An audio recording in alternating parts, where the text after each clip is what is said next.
Hello, everyone, and thank you so much for being here for Magic is Real. I'm Shannon, I'm your host. This is the podcast where we talk about all things metaphysical and spiritual with a focus on near death experiences and other spiritually transformative experiences. If you like this podcast, would you do me a favor? It's a small favor that has a big impact. Would you make sure to like the video, leave a comment below, share with friends? The comment can even just be a little emoji just to show support. Really appreciate that. It makes a bigger difference than you even think. And thank you to all of you who have been doing that. And welcome if you're new here. I'm so excited. I'm always excited to do this podcast. I love meeting people from all over the world that have these inspirational stories. I love getting to hear their insights.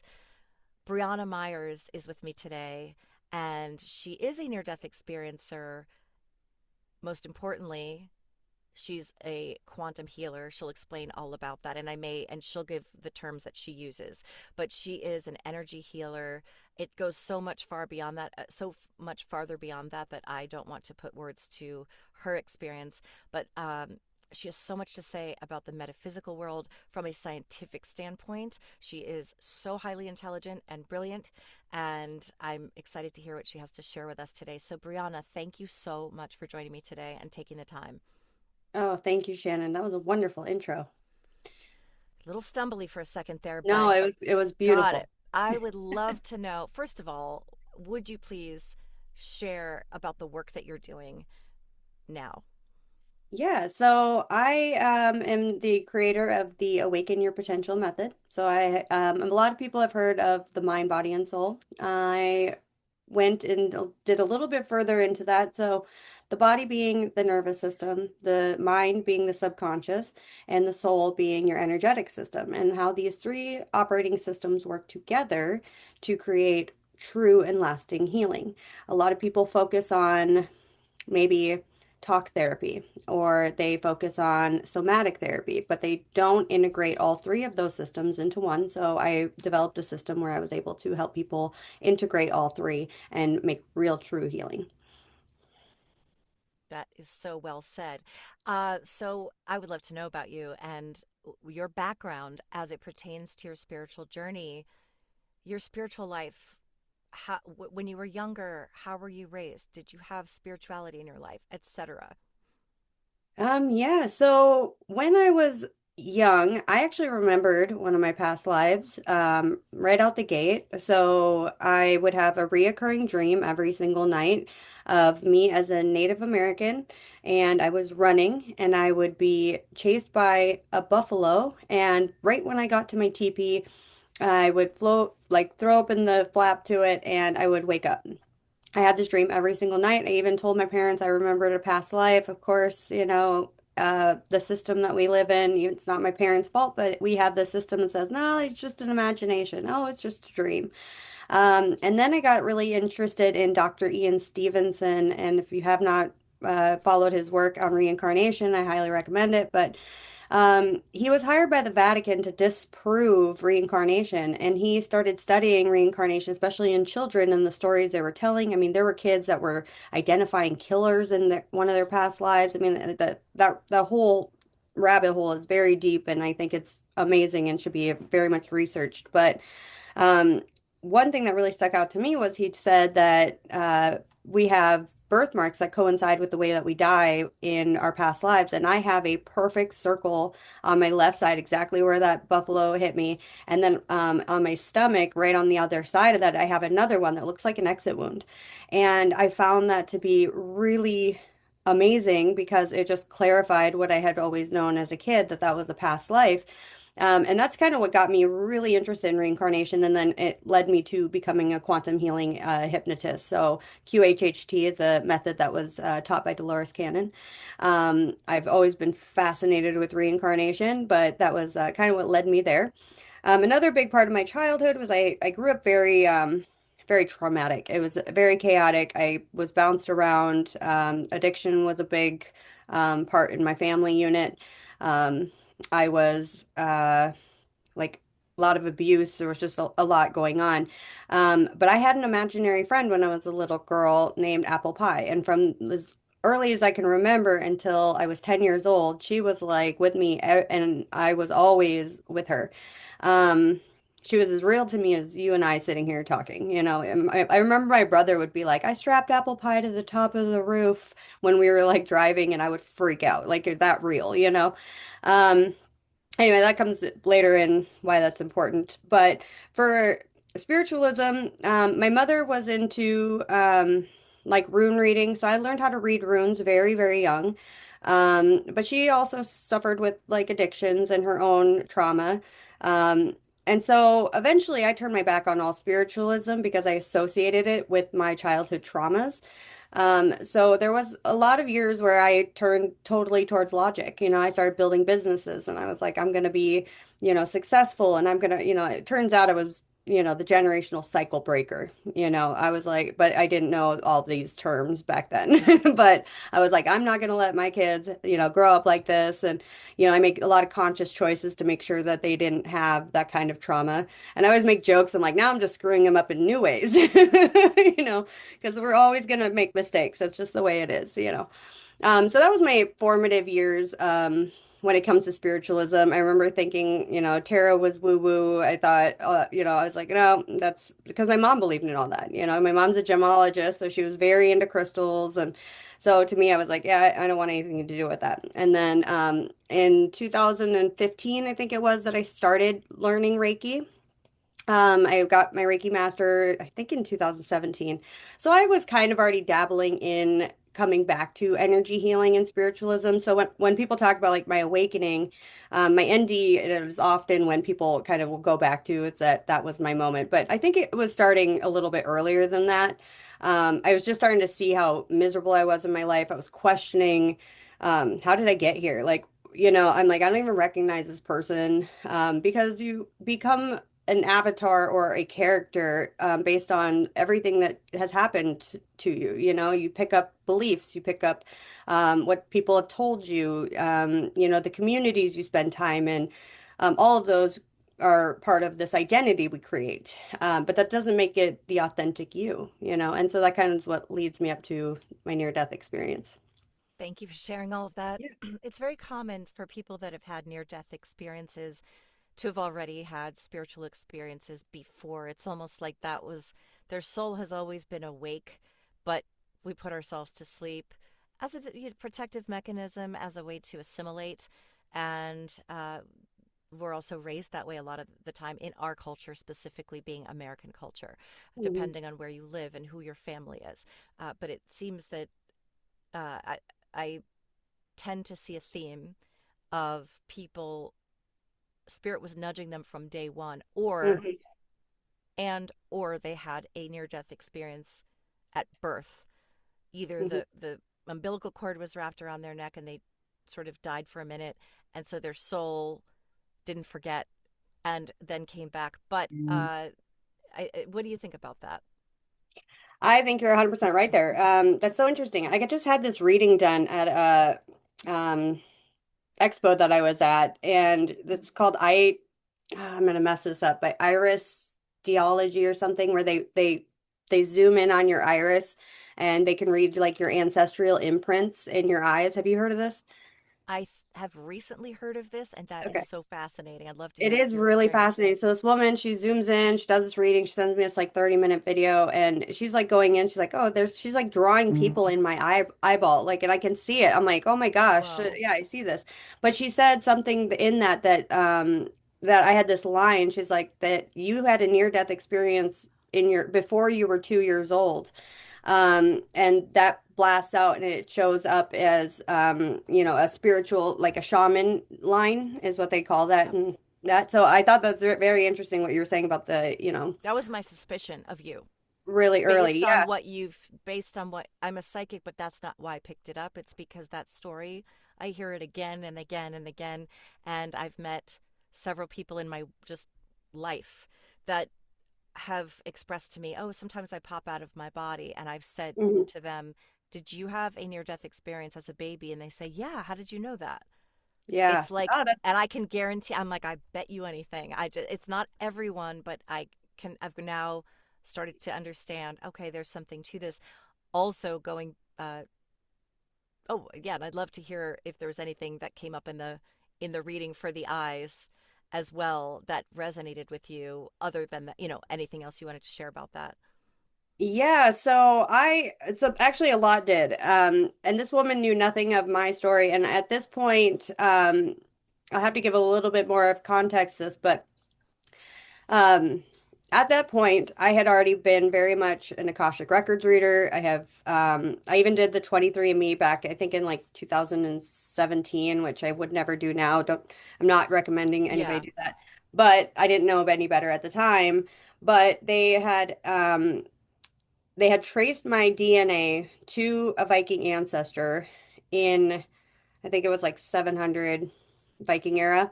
She was buried under a church and bound and gagged and under a Christian church. And what was interesting is I had my first Akashic Records reading from someone else, and she never saw me, but I am covered in Viking tattoos. I have been since way before I even had my 23andMe done. It like poured out of my soul.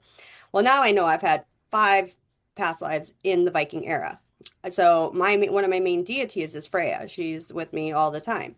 Um, but I had all these Viking tattoos before that even like came up. So what was interesting is that this woman reading my eye was like, you in your ancestry. So now, oh well, before I go there, so I have now traced that woman that I am genetically DNA tied to was me in a past life. And what happened in that life was I was tortured for not giving up my clan because the Christian church was coming through and basically converting and all the things that were happening at that time. But I refused to speak. I wouldn't even talk to them. Well, in this lifetime, I had a vow of silence that ran through my entire lineage. My whole family that, I'm genetically tied to carries it in the maternal line. So when I talk about being the generational cycle breaker, I came back to break the cycle I started. And a lot of people, as I do their readings, are the same. You created, not intentionally, something that ran through your lineage that you came back to correct, especially at this lifetime. And so a lot of us that are awakening are starting to come back to that. So she saw that in my eye, not knowing all that backstory. She saw it in my feminine eye, well, your left eye. She saw it in my feminine eye that I was carrying an ancestor with me that I was in a past life. And she saw that in my eyeball. I That thought is that was so really amazing. cool. I Yeah. want to do that. It's so Yeah. interesting too to me that you talked about birthmarks that Hmm. have to do with past lives. I had a birthmark that was very large on my face. It was big, thick, raised brown birthmark. I now have a scar right here. For any of you who may have even wondered, what that is, I had a birthmark that was bigger than a quarter, maybe 2 quarters big, took up half of my cheek when I was a kid. So, and Oh. that's what that's the beginning of my book. It has a lot to do with wrapped up in self-esteem and not wanting to be seen and all Hmm. of that, and not using my voice because I wanted to stay hidden. But you guys can read about that in my book when it comes out. And but that's the interesting. I just heard that also someone said they've heard it's the mark of a shaman or a Hmm. healer, and it all makes a lot of sense to me because it was so prominent. And then I Yeah. also heard that it can be where you were killed. I don't know what that would be in the maybe I was shot in the face or something. Yeah. Yeah. Yeah. I mean, yeah, and it's or even stabbed, or it could be anything. Yeah. It could even be a shrapnel from like a war you might have been fighting in. Right. There's so Yeah. many options. But yeah, I actually have one that is right here on my chest too that looks like a bullet hole. So I was like, I think I was shot in the chest in one of my past lives, and Yeah. I've seen most of my past lives. So, like for example, I've only been on Earth 40. This is my 43rd life on Earth. I don't come here often. I kind of tell people, I'm like, it's funny when I go and talk to my guides. Especially Dolores Cannon, she talks about the 3 waves of volunteers. Um, Yeah. I just I read that yesterday. Oh yeah, yeah. Well, and what's funny is my guides like will make jokes with me that's like, you didn't volunteer, we forced you. Like, because Yeah. they're like, you have to go because this is such a crucial time I can't say lifetime, but in our system, this is the first time an entire planet is going to shift out of a 3D to a 5D. So if you are down here right now, and I tell like everybody this, I'm like, if you're having a really hard day, just know that you have to be one of the most evolved souls in the universe to be here right now. You have to train with an archangel. So everyone trains in one of the seven archangel realms. So if you've ever read, the name is going to escape me, but there's a woman, maybe not a woman, maybe a man, but talks about your dominant chakra. So everyone has a dominant chakra. So when I have somebody that comes in that hasn't worked on energy and they're really backed up, and so you'll always have one that's open. It might be out of alignment, but there's always one that's open, and that's almost always your dominant chakra.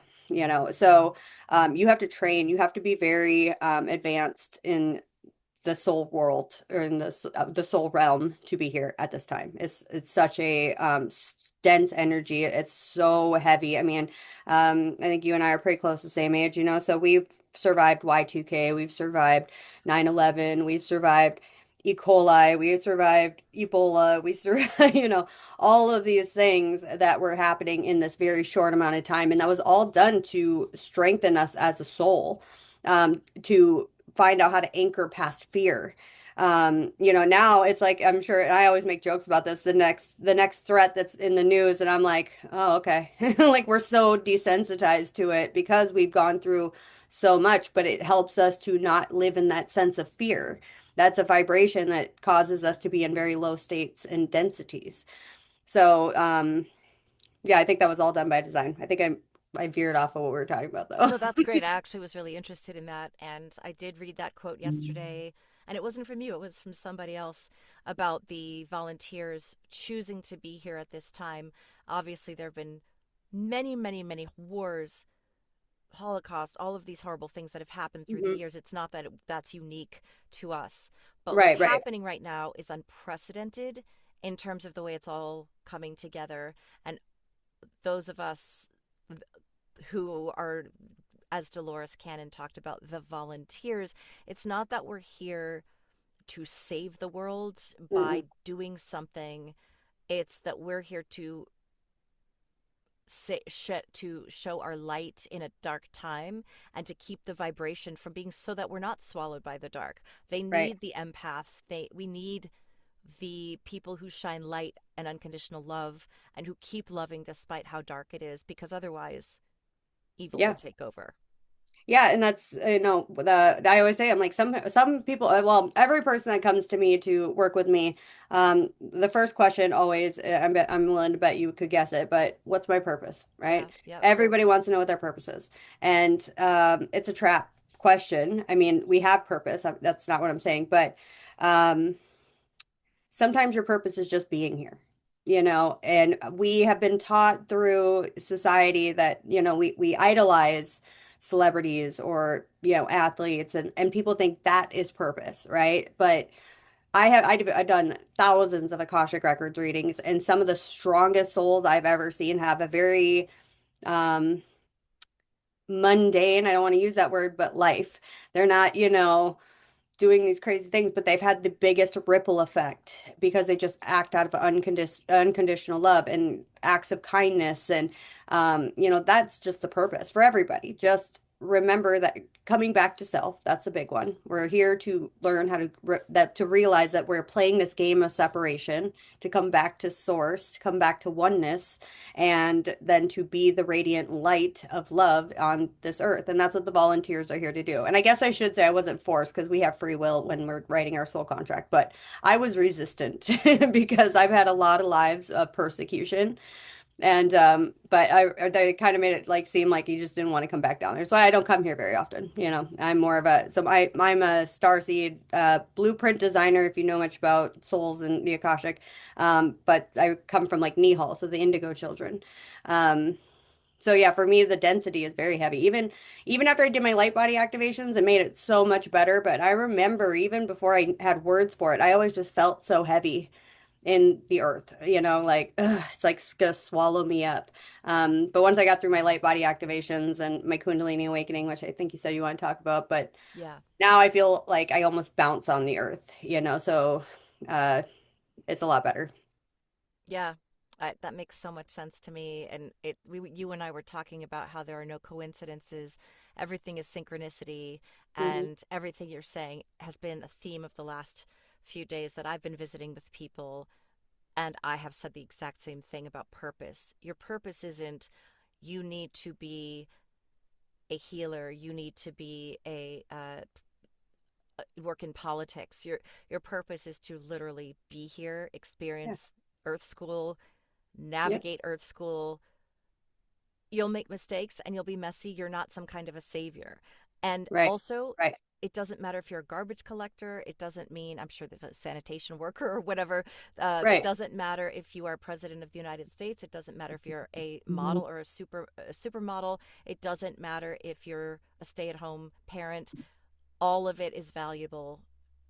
You are valuable regardless of what it is that you do. It's less doing, it's being, and being in your essence and just sharing your energy and hopefully choosing love and hopefully choosing compassion and kindness. Yeah.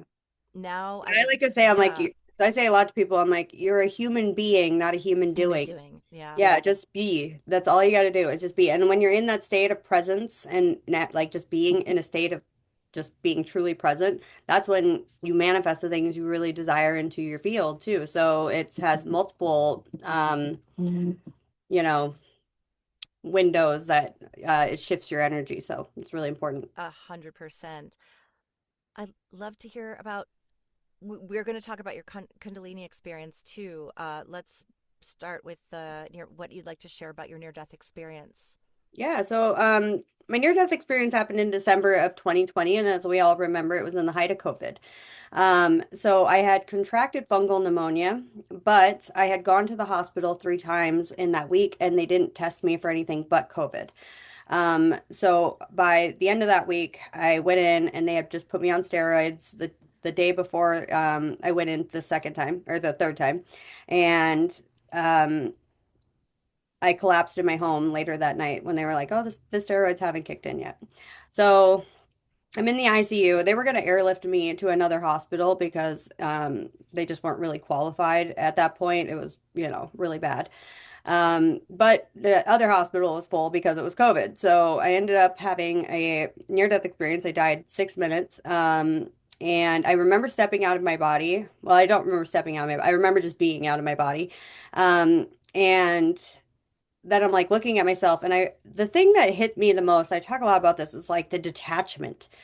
It's still to this day like it's changed my life because now I'm so detached from the material world because of that moment where I immediately was like looking at me. I knew that was me. And I tell people a lot, I'm like, it's like looking or getting out of your car. You love your car, it gets where you got to go.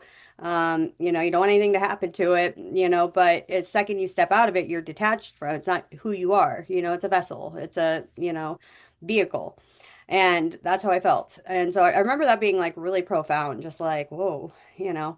Mm. But then I was basically given I don't know, I want to call her a guide, but she's a girl that I know her in this lifetime, but we are not close by any means. She's daughter of a kid I knew when I was in high school. Like I don't have this girl in my life every day. So why she was the messenger it still eludes me to this day. But she told me that I had put an exit clause in my soul contract.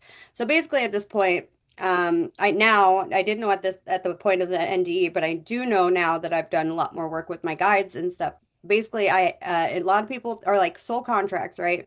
You make a soul contract. At that point, when I decided to come back, I got an extension on my soul contract. So when I talk to people, I want to make sure that's clear because we pick when we die, right? And so I want to make sure that people understand, when people die, it is a choice they made, so that helps. I think a lot of people feel better about, um, when we lose someone or, especially I found like people that do suicide, that just radiates this pain through everyone that knows them. Um, so I want to make sure that's clear that, we pick our death. So my soul contract got extended. I also got a walk-in soul at this time too, so we could touch on that a little bit more. But basically I was given a choice to come back, But if I come back, I'm going to be on my spiritual path. I'm going to be on a path where I'll be helping people to come back to self, to come back into unconditional love, be a healer, that kind of thing. And then I'm in this like vortex of light and frequency and I could see this light passing through my essence. So my body wasn't there, but the essence of me was. And I remember seeing sacred geometry just passing through me. I didn't know these terms at that time, but I recognized like the Metatron's cube and the flower of life and the Ankh and all these things were passing through. I believe that I was had a DNA upgrade at that point. And I think and a bunch of things happened, and I won't go into the whole thing because there's lots of videos where I talk about the whole in detail. But the most profound takeaway that I had was when I stepped onto this like platform, like this void, and very much actually, this is kind of funny. So the way your background is with that, like it was very similar to that. But I saw every moment of my life across this dome and they were showing me how every heartbreak, every decision, everything that I had been doing or had done to me, or all the things, everything was connected. There was no incident that was separated. Every person I met, everything. And then I saw like over in this corner was me in that hospital bed, like how everything is so intricately designed, you know. So I always tell people, I'm like, it's not a popular opinion, but I do not believe in free will in the way that most people do because I've just seen too much with, I'm a licensed astrologer, so I can look at your natal chart and I can pretty much pinpoint every major turning point of your life by going through your transits. Your numerology, it's all, I think your free will resided more when you made your soul contract, right? But then after that faded away and I saw, it kind of went dark again, I had another wave of those same images, or they kind of looked like screens. It's the best I can describe it, of everybody. Me, you, the sanitation guy, all of us. We're all interconnected. There's no separation. That our separation, that's an illusion that we have created to give identity. And so I ended up understanding it. It all happens very instantaneously, but I understood in that moment that I am not separate from any person that I had ever met, every interaction I'd ever had, good, bad, and ugly. It was a version of source that I had chose to interact with. Okay. So we'll just leave that part at there because that's, I think, what the most important part of what kind of brought me back. But when I came back, I immediately regretted my decision. Everybody's like, "Did you feel like you are glad you came back?" No, I literally tried to tell the nurse that my blood pressure was so. The first thing I remember is my blood pressure like beeping, like alarm going off. And I was like, no, no, no, it's okay. It's supposed to do that. And this kid's like, no, it's not. Like, but it was like, I had this like elephant sitting on my chest. Like, I just remember just being like, ugh, I don't want to be here. Um, but I'm glad I'm back, just be clear. Most days. Yeah. That's something I don't think a lot of people talk about when you have an NDE is when you have this like understanding of what this is, that some days it's very hard to be like, I just am staying here, you know? Like, I think that's something that a lot of people are afraid to talk about because it almost sounds like you're suicidal. And Yeah. that's not what it is. It's that just sometimes you're just like, ugh, it's so heavy. I just want to go That's so home. real. Yeah. Everyone, I think most people have felt that way at some point or another. Yeah, yeah, especially when you see it like how in that unconditional love that you feel. Every person talks about that unconditional love. I know that that is so real. And that's because, what we are here in this, we are the embodiment of unconditional love. We've come here to experience the duality of unconditional love. So a lot of people are like, why does God let bad things happen to good people? That's a big one. Because God, in the way, is consciousness. It's all it is love. It's all that it is. There's no judgment. There's no, but we chose to come here to be the duality. It's like God sent out little nanobots to experience itself in the polarity of unconditional love. Because if you don't understand anything outside of unconditional love, and that's all that there is, then you wouldn't be able to appreciate it. You wouldn't even know there was anything else because you would just be, that would just be. you know? So we come here to have an experience. And, when I had my NDE, I remember being like, this is a blip of time. 80 years here might seem long, a year might seem long. Um, in the scope of you being an infinite light being, because you are an infinite light being, whether you incarnate on Earth or other solar systems, I've seen incarnations all over. Um, you are infinite. And you know this at a soul level. So anytime I always tell people, like, if you're in a hurry to do something, or if you're feeling like you got to hurry up and get something done, that's your ego. It always is, because your ego feels finite. It knows its time here is not long. That's your nervous system telling you that we got to hurry up because we're not going to be here long. Anything that makes you feel expansion is your soul, because your soul knows we have all the time in the world. That's why divine timing is annoying to humans, but it's so real, because everything in divine timing. Um, but yeah, that's a side note. What was the time about before that, though? I think I got off track again. That's okay. Yeah, you can leave it there. Yeah, yeah, that's okay. That all of that is so insightful and helpful. I think Yeah, that makes sense completely. It resonates completely. And you were saying, we're around the same age. I think it doesn't really matter what age you are. yeah, You can have all this insight when you're 20 years old. You can have it when you're 70. You may never kind of have any of this kind of spiritual awareness, but I know that at least for me, where I am in my life right now at middle age is really all of this is starting to come together, and everything you're saying is so affirming. It's exactly how I'm feeling, and I find the more I let go and just let it unfold, the smoother things go. I'm in a place of faith finally. Not entirely, I'm not always, not always, yeah, but after you see it unfolding the same way over and over again, where, oh yeah, there's a challenge, this is terrible, I have to fix it, I have to manage it. Sometimes you have to take action, obviously, to yeah, yeah, put out fires for survival, and then sometimes you can just sit with it, and sometimes you don't need to know the how. I hear a lot of my friends and even myself, what are we going to do, what am I going to do? And I say, well, yes, you don't need to know how. All you need to know is where you're going, is where you want it, what you'd like to feel like in the end, in terms of, I want to feel safe, I want to be able to take care of myself, I want to be healthy. And I've been telling people lately a lot, just ask your angels, ask your guides to show you. You can do the work, but unfurl the carpet, unfurl the yellow brick road, let me walk down it, and I trust that I'm being guided to where I need to be. It doesn't mean you're not going to also then be walking down the yellow brick road, and a tree isn't going to throw an apple at you, and a witch isn't going to pop out of the bushes. But yeah, ultimately, you're on your way to the Emerald City. And right, and what's the Emerald City? It's not the destination either.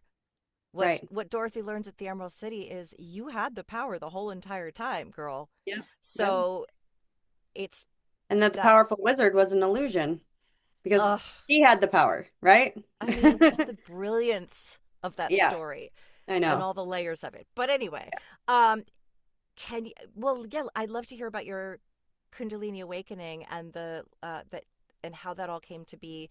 And you told me this was not some kind of blissful experience. No, This it was was an very, very hard. unexpected that came after.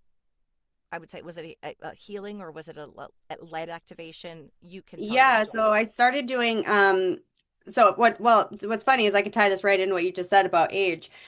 So one of the things that I do is astral surgery, and I was going through this sequence right before my Kundalini awakening, but one of the first things you do is you remove your J seals.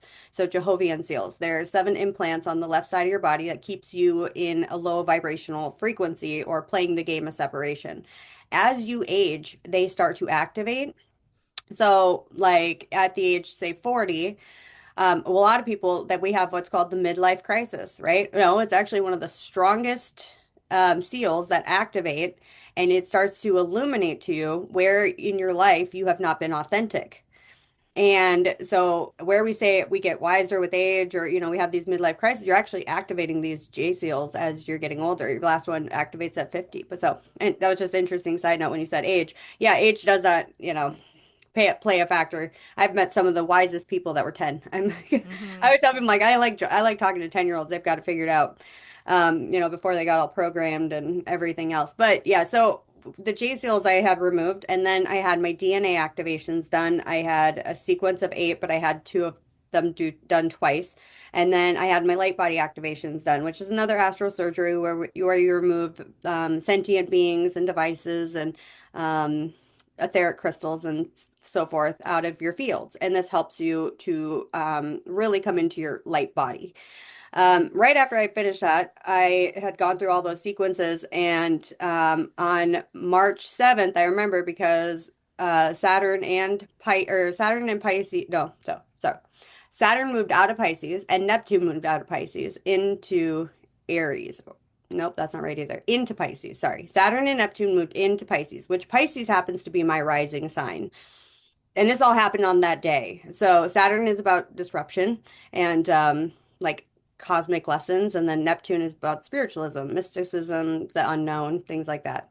So it happened on the day of my Kundalini awakening. But what happened was I was with a man at that time who he was battling his own demons, but he had come home, he had been drinking, got mad, hit me, and like all of a sudden in that moment, everything just went quiet. Like full blown. I didn't even realize how much chatter had been in, and I have been through abusive relationships my whole life. So this was like, it was shocking, but not like, oh God, it wasn't like that.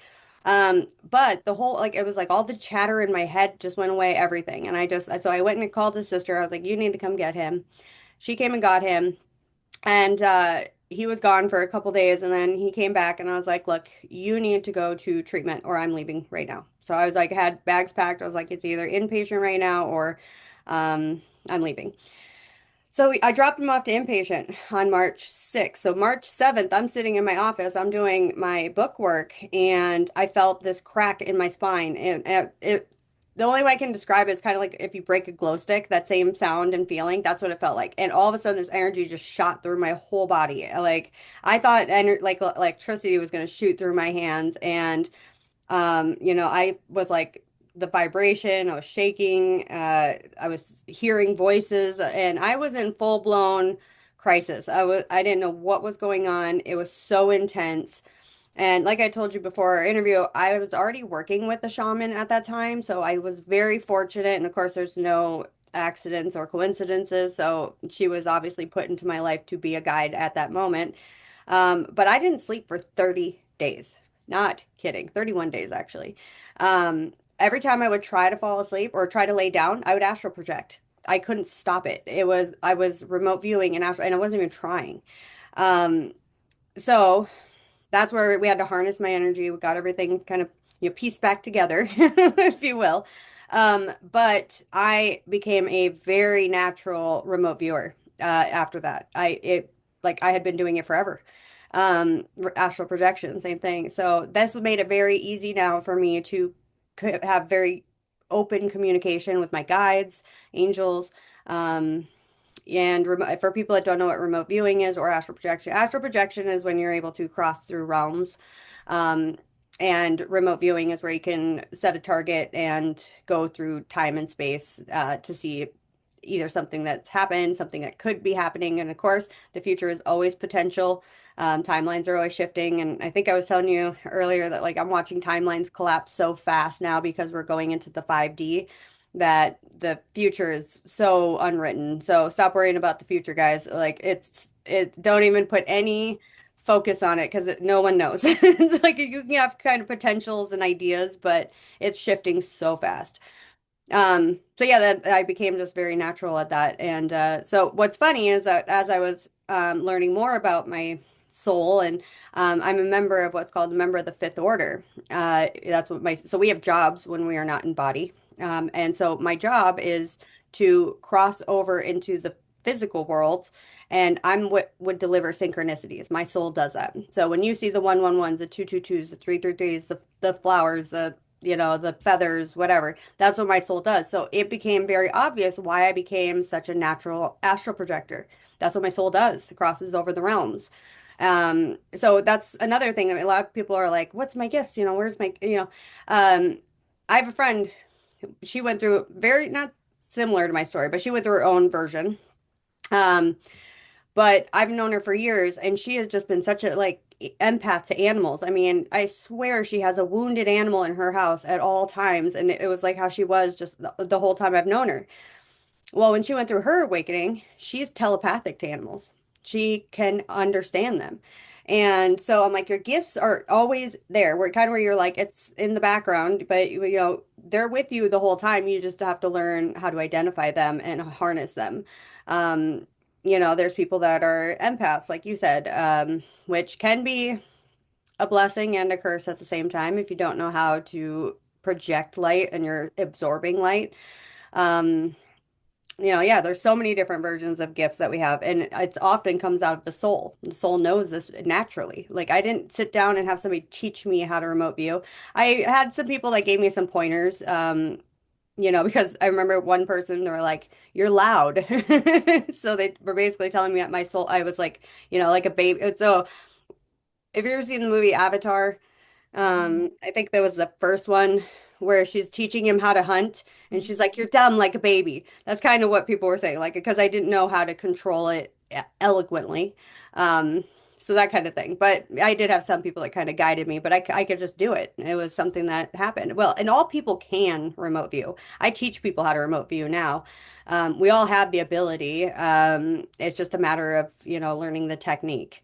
It is something that is quantifiable and can be taught. If you follow along with the CIA has released these documents. This is proven. This is not woo-woo. They've been using psych soldiers for years. Um, you know, so yeah, that's that's my remote viewing story, and that's where the Kundalini brought me. So, yeah, I talk a lot about that too with psychosis. I really did think I lost my mind. I thought that him hitting me was like what cracked me for the last time. I was like, oh, that's it. I've taken so much, I can't take anymore. And I have met a lot of people that have had that experience now, which is great. I had never heard of anybody until then. So you know how you just, once you hear something, it comes in and Mhm. everybody has a story. And I met a man that had a Kundalini awakening story very similar, and he was like, "Yeah, I ended up in a mental ward for 6 weeks because he thought he lost his mind." So I always recommend, I'm like, obviously, follow your instincts, but reach out to a healer too if you have something like that happen because um, working with her definitely gave me a lot of insight and it helped a lot. I don't know if you're going to get that necessarily from like a hospital, but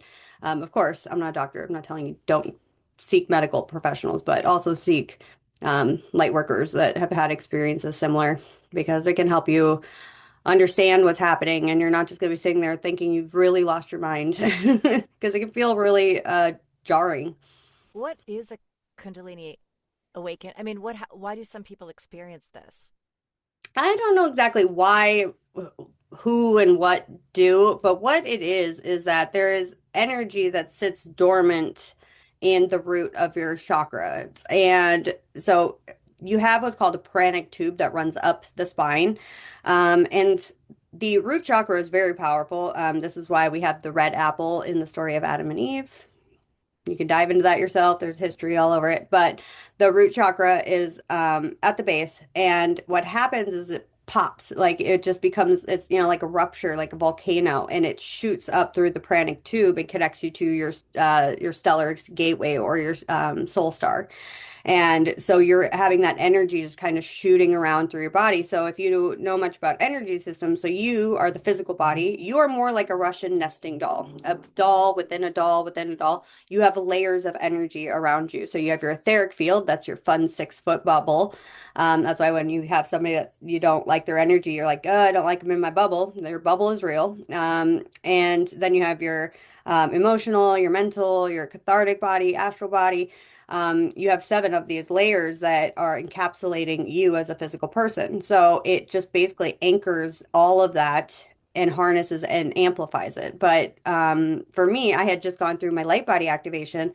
So I was saying, I was like hearing all these voices in the light body activation. One of the things that we do is we reinstall my receiver cell crystal, which is right above your right ear. And it is how we are able to channel.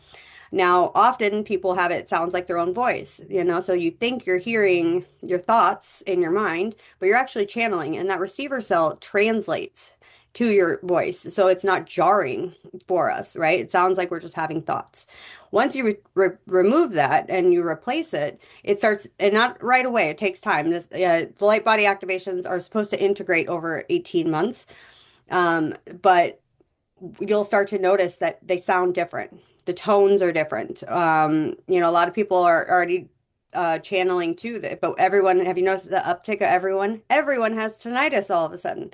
No, you're raising frequencies. So as you raise frequencies, you're starting to hear the angelic frequencies, and it sounds like ringing in your ears, but it's happening because you are, us as a collective is ascending, not just you individually. As a collective, we are ascending, so we are hearing more of those frequencies. Um, yeah, Yeah, so I'm having a lot of that. That only started, and it's not, I say tinnitus, some people say tinnitus. yeah, But yes, like I work in music or I yeah, have, so yes, there's that. There you can, and my mother was a hearing specialist. So there yeah, is that. Unfortunately, my brother-in-law has it and it's all the time, and that's something to do with the eardrum, but hmm I have noticed when I'm getting a message, an important message, hmm my ear starts ringing so loud. And as soon as I say yeah, the message, it goes away. That's not physical. I now can pay attention and I hear when spirit guides are speaking with me. When I'm channeling, oh, I just got chills. yeah, When I'm channeling like your grandma, I don't get that. Well, not true because it yeah. has Just not as happened. not as Yeah. predominant. Yeah, Yeah. I know then that that spirit guides or I don't exactly know who, but angels, spirit guides, higher realms are trying to get my attention. And so I stop what I'm doing and say, what is it? What do you need me to know? Um, and then sometimes in a reading, if it's a really urgent message, my ear will start ringing like crazy. But then I also get other symptoms of like a vacuum where it's like I feel like I'm sucked into a vacuum yeah, and it's like, say this thing. And then as soon as I do, it goes away. yep, But I'm starting to notice it more, whereas I never had that before. So I think yeah, it's interesting that you said that. And also, I think it's yeah, important for people who are listening to pay attention to that. And yeah. sometimes it's physiological, and Yeah, sometimes sometimes, it is. And so yeah. yeah, but I'm like I have this, so I have a physical business, a studio, and then I work with a ton of people remotely. And I almost every person tells me they have tinnitus. I'm like, not everybody has tinnitus. I think what's happening is it's being diagnosed a little bit too grandiose because there's not other ways to really explain why you have ringing in the ears. And like the bones in your ears can be damaged totally 100%. I actually have a Chiron in Gemini. So when I was a kid, I had perforated eardrums. So I was supposed to get tubes. I never did. So I had a ton of damage done to my ears, and then it caused me to mumble. So it was really hard for people to understand me. And if you didn't know anything about Chiron, so that's the wounded healer, Gemini is about communication. So I have a wound in communication. Remember it? And then I told you about my vow of silence, right?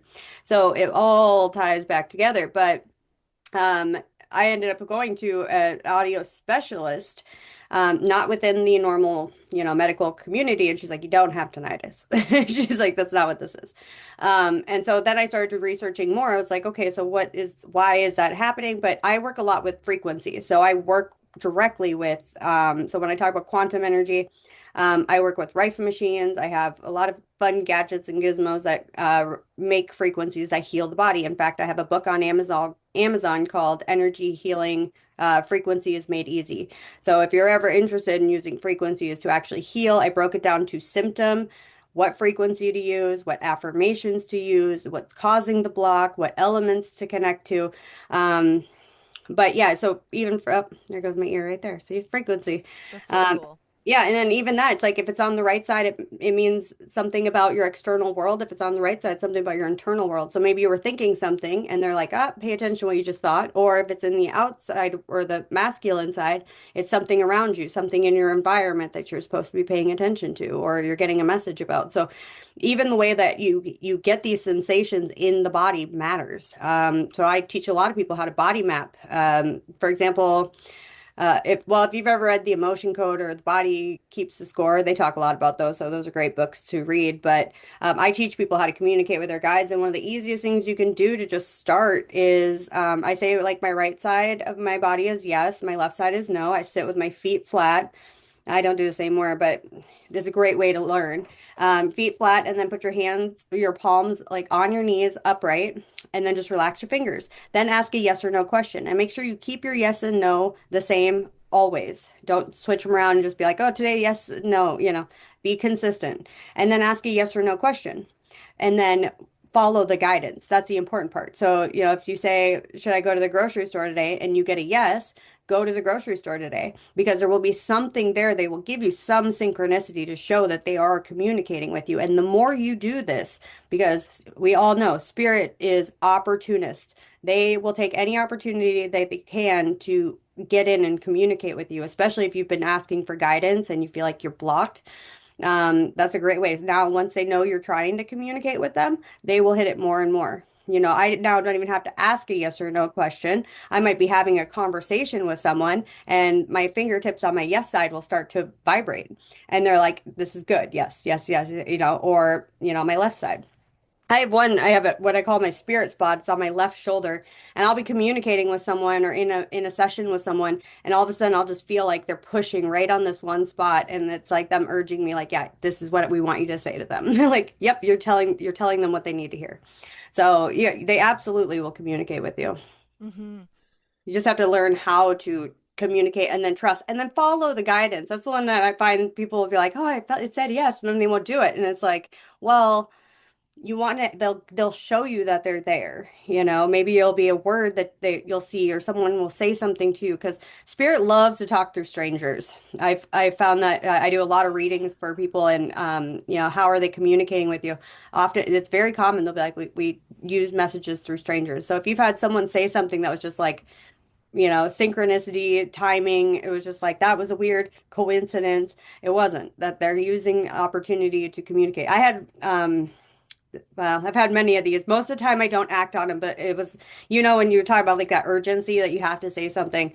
And I was at a grocery store, I was in line, and this woman in front of me, I got this like just loud message, tell her I'm okay. And I'm like, I don't want to do that. And like it was like so so I'm sitting there, I'm resisting, but you know how it gets uncomfortable. They'll make you uncomfortable. And there's like so I tap her on the shoulder. I'm like, I don't know if this means anything, but she wants you to know she's okay. And she just starts bawling. And she had lost her daughter a week before. Oh my And God. yeah, and I usually won't just like tap on people's shoulders, but the urgency that like their opportunity, she knew I could hear her, she knew I could sense her. It was like she shoved me into it. Like, tell her, so they're absolutely opportunists. I agree. My mom one day was thinking about my godmother who had passed many years ago. I don't even remember her because I was a baby when she passed. And she said, suddenly Josephine just popped into my head, and I hadn't thought of her in ages. And then my dad walked in. I just got chills from her. Uh, my dad walked in the room and said, hi, pet. And my mom said, that's what Josephine called me. Your dad has, oh, I just got chills. Oh, She said, your dad has never, ever, ever, ever called me pet in his entire life. It was yep. like just when, and so, like you said, it's when you're thinking about the person, why did you just say that? And dad was like, I don't know why I just said that. It just came out. The other day, I was at the park with the 3-year-old that I'm a nanny for, and I ran into a friend of mine who had lost her sister very young. And I introduced them. And as soon as I introduced them, the little boy looks at her and goes, when's your sister's birthday? That's the first thing. He didn't say hi. He just said, when's your sister's birthday? And I said, how did you know that? We both looked at each other. So how did you know she had a sister? He goes, I don't know. And then he just ran off and played. And it was like, uh, it was just a message from her sister. And I had known her sister too. It was just a way of her saying hello. Yeah. It was Yeah, like, and kids, man, if a kid says something to you, man, listen to them because they are so tuned in, and they don't have all of the programming behind them that says that they can't do these things. I actually do. So all of the month of March, I do free healings on children. It's especially mental health awareness for children in the month of March. So it's all my time I do free healing, because we don't think about how much they're carrying, and then we, as adults, I think we're better in this generation. But growing up, it's like I was born in the 80s. It's like you couldn't have a deep conversation about these kind of things. You sounded weird, and people are going to think we're weird, and don't say that, you know. I think people are more accepting of it now, but I talk a lot about that too, you know, the uptick in autism. So autistic children, nonverbals are that third wave. There's more than that, but the third wave, that's why there's such a big uptick. But they're here to teach us telepathy. They're here to teach us how to communicate throughout or without our words, because we're not supposed to be doing this forever, right? And to show compassion and unconditional love without someone validating you, or those kind of things. And all of that is reverberation, so frequency, right? So it's coming into the internal frequency. So there's a lot of things at play that people are I think starting to become more aware of. And I tell people, I'm like, it's kind of fun. I've been on this journey now for a while, and I kind of tell people, I'm like, it's like watching a basketball game. I'm watching everyone we're winning, and I'm like, it's Yeah. kind of the same thing. It's like I see the dark energies, or like they take a big hit on us, and then I see like us bounce back, and I could see it as like the collective, this like tug of war that we're having. And I'm happy because I'm incredibly optimistic from everything I see. I know a lot of people are like, oh, everything's just horrible in the world. I'm actually incredibly optimistic from the things I see remote viewing, from even just how the energy, I mean, like this Lionsgate portal that's coming up on Saturday.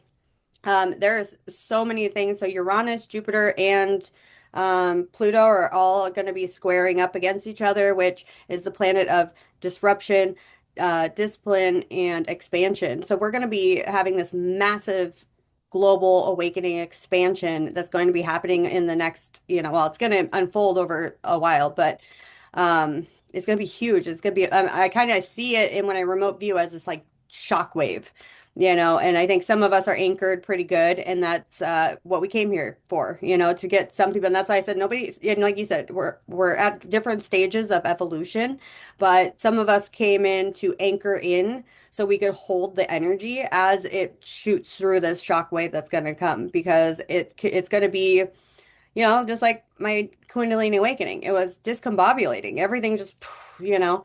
Um, so I'm a guide for that. And there are going to be people that are all of a sudden going to start, like, everything they believed in is going to fall apart. And, however it works for every, there's billions of people on the planet, so it works differently for everyone. But um, that's what I think why we're, in this position we're in, and kind of getting this out there. And we're just a little ahead of the wave. That's all, I but agree. we're all going the same place, you know. I agree. I think that things are falling apart so better things can come together for real. 100%. Tower Yeah. moment. Hmm. It's the reason it's so out of control right now, and everyone's Yeah. screaming this is not sustainable. That's the economy, the cost of living, the Yeah. presidency, the war.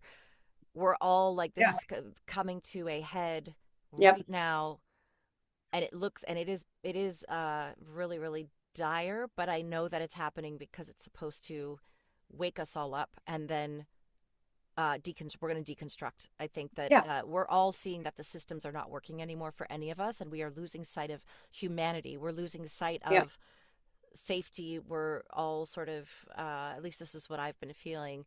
Hmm. This, we are like, I almost want to say, like, almost prisoners to the system that, We are. that We are. like, somebody built, and it's not serving us, and we're Yeah. all fed up. And so it's like, Yeah. this cannot keep going like this. And so something's got to give. And that's why I think it's actually good that this is happening. It had to become so extreme for us to realize that this is so beyond acceptable that Yeah. the people have spoken. And I don't know how that gets disrupted, but I also trust that that's the energy that's happening. And I just want to ask you too, I have a really strong interest in the world of manifestation, Hmm. creating our reality. And I just, if you wouldn't mind sharing just from what you've learned through all of your experiences, through your healing, through seeing, what is, how much power, I guess, do we have to actually control our reality? Are we creating our reality? Are we co-creating our reality? Anything you'd like to share at all? Yeah. I actually just did a 3.5 hour workshop on Saturday on manifestation, and you can go on my website and there's a link. You can go in and watch it. I did a guided visualization. Excellent. So this is kind of one of my big wheelhouses. So, are you creating your reality? Yes, 100% of everything that happens in your reality is a mirror of you. 100%. The good, the bad, the ugly. There is no one else to blame. There is no one else that gets to take credit. Um, Now, that being said, if you have bad things happening, people are like, I'm not manifesting that. Right. But I'll give you a good example. I have a friend that put himself in jail. Yep. He was manifesting actively to take a break from what he was doing so that he could get insight and clarity on where he wanted his life to go. Put himself in jail for a year. He knew that he manifested that. How else was he going to break away from the people he was around, everything he was doing, have the insight, the time to break down his everything? And he did. He was like, this is the best thing that ever happened to me. You know what I mean? So even in the bad, there is always a good. The universe is always working in your favor. So I'll explain the quantum mechanics of, and that was another thing that happened in my near-death experience. Like I got a gift coming back is that I understood physics like I studied it. I failed science in high school. I just want to make sure that's clear. But I understand the energy frequency, why it all works this way. So when you think about your conscious thought, right? A lot of people think if I think this thought, if I do the affirmations, I am this, I do this, you're in the mind. That's all you're thinking. You're thinking the thought, you're wishing. That's a wish. You have to embody the vibration of the thought. So if you are trying to, so visualizations are so crucial for this because you get into a state where you put yourself, and there's brain waves that you want to be in. So you want to be in the alpha brainwave, beta brainwave, so the billionaire brainwave. Now, when you're in that and you're visualizing what's happening, you're feeling it. You're giving your sense, your energy, you're putting the feeling into it. Yeah, 100% everyone is creating their reality. And I talk a lot about this. Actually, I have a slideshow on there. It's like, I think 26 slideshows we go through. I have a workbook in there for this, and it's all for the Lionsgate portal, but it's all manifestation. But we're in one of the most powerful energies for manifestation right now. Um, and even if you're out of the Lionsgate energy, it's still very predominant. You could still use all of the tools, but I have a reading list, frequency list, endless resources on manifestation. But yes, you are 100%. I always say, I'm like, take radical responsibility for your life because you are the creator. There is no other way about it. So, um, yeah, I'm like, and it's great because it's a tool. Even if something bad, what we perceive as bad happens, like why did that come in? That's interesting, right? I'm trying to think of one that I did, but okay, for example, my car. A few years back, I had an Escape, and I was like, I really want to get rid of this car, and I want to get this, like, I wanted a Dodge Challenger, and like I was visualizing it, and my car blew up, literally.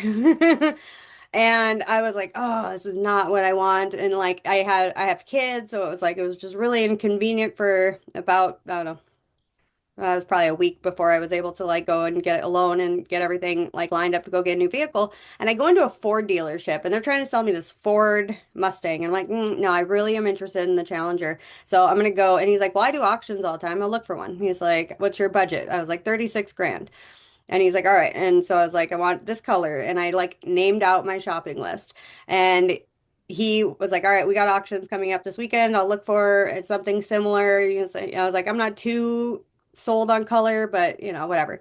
He found my exact car for 6 grand less than I had originally wanted it from Texas. So all the way shipped up, everything, tax, title, license, everything, $36,000 and 1 cent.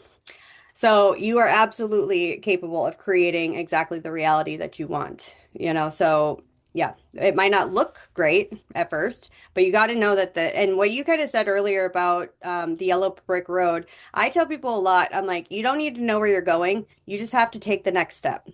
So break it down into the next step. That's it. That's all you need to do. What can you do tangibly right now?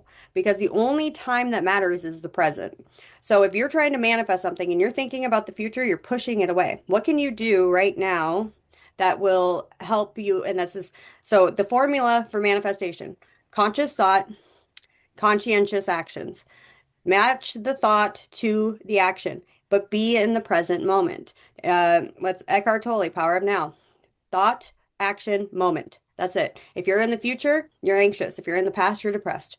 Just be here in the moment and just do those one small thing, and that you will absolutely, the universe can't help but give you what you want as long as you follow that exact formula. It's not possible. Awesome. Thank you so much for sharing Easier that. said than done. I know, guys. I'm Oh gonna say that man, it it's is. it is. And yet, It's it's so easy, um, but it's gonna take a lifetime to master. It really will. and that, in my opinion, is because we are so indoctrinated and so Hmm. programmed. Yeah, I'm still, I love manifestation. I believe yeah, in it. yeah. And I There's also, it's quantifiably scientifically we can manifest.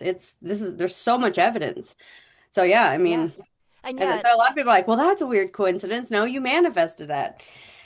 Start small though, guys. I mean, I tell people like start with like a coffee or something, and then notice, do you find $5 on the floor? Did you find, someone brings you coffee? However it comes, but don't worry about how it's going to come, right? Just manifest something small. Start small so you can start to give yourself the evidence, because what happens is no matter what you're thinking of, and again, if you want to learn deeper about this, go check out that workshop on my website. But um, when you have a belief, everything in your reality is supporting you're getting the evidence that supports what you believe. And this is where people become so stuck because, well, here's a great one. So there was a scientific study that was done, and it was about lucky people, right? So the scientist put out an ad in the paper, and he was like, "Do you believe you're lucky or unlucky?" He contacts everyone, gets their name, gets their information, and he started setting up experiments around places that he could. So he had one girl that said she was completely unlucky, nothing ever worked out for her, and a man that said he was lucky, everything works out for him. And he did an experiment where he put a $5 bill outside of a coffee shop, and the lucky man walks in or walks up, sees the $5 bill. Immediately he's excited. Oh, how awesome. Walks in, gets his coffee with his $5 bill, and he meets a man standing at the register, tells him about the $5 he just found outside. The man next to him so the people in the coffee shop are actors, but he tells him about this opportunity that he has for him. He's the CEO of this company, hands him his business card. The guy leaves with his cup of coffee for free, a great interaction with this guy, and he walks out of the coffee shop. On the other turn, the woman comes in, stomps up to the register, misses the $5 on the floor because she is looking for what? Evidence that she's unlucky. Doesn't talk to the man, grabs her coffee, walks out. Now, the scientist ended up running into both of them or meeting up with both of them. Was like, "How's your day going?" And the guy that is considered lucky is like, "Well, I ran into this great guy, got a free coffee today, and I had a great morning." The woman that thought she was unlucky was like, "I have nothing eventful to report." So you're finding the evidence that will support that you are not capable or have the ability or you have lack or whatever. And that is a conscious or a subconscious program that is playing in the background. So if you believe you are unlucky, you are going to be unlucky. If you believe you are lucky, this is why I always tell people like lucky girl syndrome. That's real. You've convinced yourself you are lucky. You will have, this is why one of the things I manifest all the time, my kids think it's hilarious, is front row parking. I'm like, I do it only to prove to them that manifestation is real. I'm like, we're gonna get there. We're gonna get parking right in the front, and I always do because I believe it, and I've seen the evidence that I can continue to do this. So that's why I said, I'm like, go in with the intention, believing that you are lucky or that something is going to happen for you, and it will. so cool. Brianna, this has been amazing. I could listen to you speak for hours and hours and hours, and I'm really excited to go on your website and watch that video. And on Brianna's website, you can see all of uh, the all of her services that she offers. Connect with her there. Your book is on there, or a link to the book is on there, Yeah, etc. I actually have 3 books on Amazon. So I have one that's about frequency and then another that's got a little bit of all of the things that I kind of cover. That one's a much bigger book, but yeah, so I have the Awakening from the Inside Out and Frequency Healing Made Easy. I just got a whiff of like an elderly lady's perfume. That's why I was like smelling. Yeah, Do you have somebody that would have been saying hi? probably. Smell Yeah, kind of like gardenia. and I'm wondering. I mean, I think I would imagine it could be. I don't know what my aunt wore because I didn't see her for years and years, but I feel like it could be my grandmother because she wore the perfume beautiful. Oh, okay. And that's I something don't I, know. Like, I don't yeah, usually get that happen. I've only been on two podcasts where I got very heavy, like for somebody, and I was like, oh, I just like it like whiffed like by. I was just like, I oh, saw that happen. I know what you mean. Yeah, I'm feeling into it and it feels like it's possibly my grandmother. And I'm getting, yeah, I'll have to, yeah. I mean, because she's always around me. She's my probably yeah. closest spirit person, although I've got many more that keep, I have a beautiful spirit team and a spirit family on the other side. So, yeah, thank you for sharing that. I'm sure it probably is my grandmother wearing her beautiful perfume. It smelled really nice. It was just like, oh, that was I don't wear anything like it, so I know it's not me. Yeah, and there's so many old lady perfumes I don't like, but I liked the perfume that she wore. It was nice, and I Yeah, think my mother nice. wore it too. This has been such a pleasure. Is there anything else you want to leave us with before you go? And I'll have all of your information underneath so people can work with you, reach out to you, Yeah. get your books, hear your wisdom, follow your podcasts that you're on, etc. Yeah, I think one of the things I like to leave everyone with, move from unconditional love. Remember, if someone is affecting you in a negative way, that they're just operating out of their own wound. And I like to leave people, I'm like, we're just a bunch of kids. We're just walking each other home. Like, that's all this is. Just show compassion and love to each other because, we don't know what someone else's wound is or what's triggering that wound for that person that day. Yeah, I've had people where their first impression, I was like, oh, they're kind of like ick. And then I meet them like 2 days later and they're great, so it's like you might just have them on an off day. You have a server, maybe she's on an off day, it's like don't be mean to her, don't, just move with love and compassion. Yeah, Yeah, but if anybody wants to meet up with me or chat, I do free consultations. So if you go on my website, lightandbreezycoaching.com, you'll find a bunch of links where you can book a free consultation. And then, yeah, if you're interested in the manifestation, go on there, look in my ritual shop. You'll find the Lionsgate Portal Manifestation Workshop.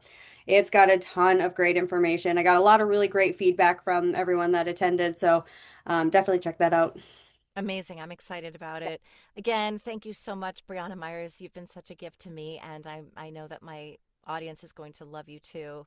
I really appreciate you taking the time out to speak with me today. Yeah, thank you, Shannon. My pleasure.